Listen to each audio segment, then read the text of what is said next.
कोपरगांव नाम के गांव में बलबीर का ढाबा नाम का एक ढाबा हुआ करता था। उसके मालिक का नाम था बलबीर। वो एक पहलवान था। उसे खाना वेस्ट करना बिल्कुल नहीं पसंद था। वो चाहे जो भी खाए आखिर में प्लेट धोया हुआ है वैसे दिखता था। वही नहीं, उसके होटल में जो लोग आते थे वो भी वेस्ट करे तो वो नहीं मानता था। इसीलिए वहाँ वो एक बोर्ड भी रखा था, do not waste food, you will be punished. ऐसा बोर्ड था। अगर कोई खाना वेस्ट करता तो उसे पकड़कर खूब मारकर पूरा खाना खिलवाता था बलबीर। ऐसे एक को मार रहा था तब वो, क्या भाई, चिकन बिरयानी के पैसे लिए ना तो मैं खाऊं या छोड़ू, तुम्हें क्या? तो बलबीर उसे एक मारकर, वो बोर्ड नहीं देखा है क्या? हमारे होटल में नहीं आए तो चलेगा, लेकिन यहाँ आकर खाना वेस्ट करोगे तो चुप नहीं बैठेंगे। आहार परब्रह्म का स्वरूप है, इसलिए कहते हैं इस देश में इतने लोग भूखे मर रहे हैं तो ऐसा खाने को वेस्ट करेंगे तो मैं नहीं मानता हूँ। जाओ जाओ, फिर मेरे होटल के पास मत आओ। वहाँ मिलने वाला बिग मिक्स नॉनवेज प्लेटर उस एरिया में बहुत फेमस था। अलग अलग किस्म के नॉनवेज आइटम्स को एक बड़े प्लेट में डालकर दो लोग दो तरफ से पकड़कर लेकर आते थे और टेबल पर रखते थे। उसे फैमिली में आने वाले लोग ही ऑर्डर करते थे, क्योंकि एक इंसान उसे पूरा कभी खा ही नहीं सकता था। वो बगल वाले गांव में चमक नाम का एक आदमी रहता था। उसे बहुत घमंड था। सबसे लड़ाई करके उन्हें डांटना, मारना, उनसे मार खाना, ये सब करते हुए बिजी रहता था। वही नहीं, आगे वाला जो बात करता था वो पूरी तरह नहीं सुनकर बीच में रोककर बहुत बात करता था। आगे वाला इंसान, छी छी, कैसे इंसान हो रहे तुम? जो कह रहा हूँ वो बिना सुने ही बीच में बोलते हो।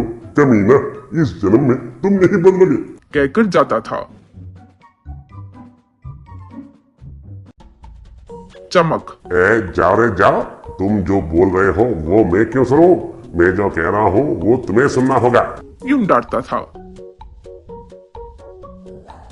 एक बार चमक गोपरगांव जाने के लिए बस में बैठा। बस के बगल में जाने वाला एक आदमी, क्यों भाई चमक, कहाँ जा रहे हो? कहा, गोपाल गांव में एक छोटा काम है रे, शाम तक आ जाऊंगा। वहाँ कोई बलबीर का ढाबा का खाना अच्छा है सुना, तो वो खा कर आता हूँ। तब वो, वैसे वहाँ जाओगे तो एक बात याद रखो रे, वहाँ ऐसे कुछ बोल रहा था तो रोककर चमक, क्या याद रखो रे? ढाबा जाना और खाना बस वही ना, जाकर तुम अपना काम देख लो, बेकार की सलाह मत दो, गुस्सा आ जाएगा मुझे। यूं कहा वो सर मारकर वहां से चले गया।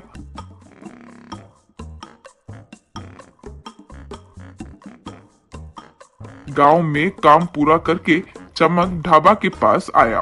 वहां टेबल पर बैठने के बाद सर्वर आकर खड़ा हुआ। चमक, अरे क्या रे, आकर चुप खड़े हो गए? क्या चाहिए सर, ये नहीं पूछोगे क्या? यूं कहा। तब वो, सॉरी सर, क्या चाहिए सर? यूं पूछा। चमक, वैसे नहीं, हाथ पकड़कर विनम्रता से पूछना होगा। देखने में तो बहुत घमंडी लगते हो। मेरे बारे में जानते नहीं हो क्या? यूं कहा। सर्वर हाथ पकड़कर विनम्रता से, बताइए सर, आपको क्या चाहिए? चमक, हाँ, तुम्हारे होटल में बहुत फेमस आइटम क्या है, वो लेकर आओ। सर्वर, सर, आप वो नहीं खा पाओगे सर, ऊपर से उसका दाम भी ज्यादा है। चमक, क्या रे, कुछ बात कर रहे हो? उसका दाम जितना भी हो तुम्हें क्या, जाओ लेकर आओ। सर्वर, वो नहीं सर, अगर आप बिना खाए छोड़ दिए तो। यूं कह रहा था तो उसे एक मारकर, है बोल रहा हूँ ना, तो समझ में नहीं आ रहा है क्या? पहले जाकर लेके आओ, जाओ। यूं कहा। बेचारा सर्वर चले गया। फिर सर्वर एक और के साथ मिलकर प्लेट उठाकर लाया और चमक के आगे रखा। चमक, ये क्या इतना बड़ा है? यूं कहा। सर्वर, वही तो मैं कह रहा था सर, आप सुन नहीं रहे थे? ये पूरा आप नहीं खाए तो? यूं कह रहा था तो चमक फिर से, अरे बेकार की बातें बंद करो, इसका दाम जो भी है कोई बात नहीं, मैं भरने वाला हूँ ना। कहकर खाने लगा।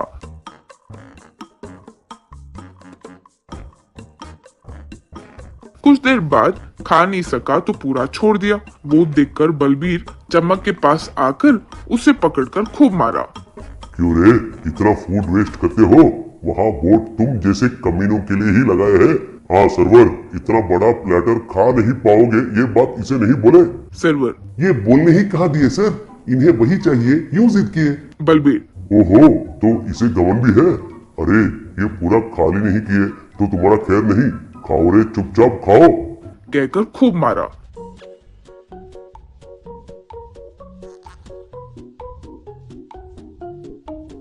इससे बेचारा चमक खा नहीं सका, तो ऐसी जबरदस्ती कैसे भी खा रहा था।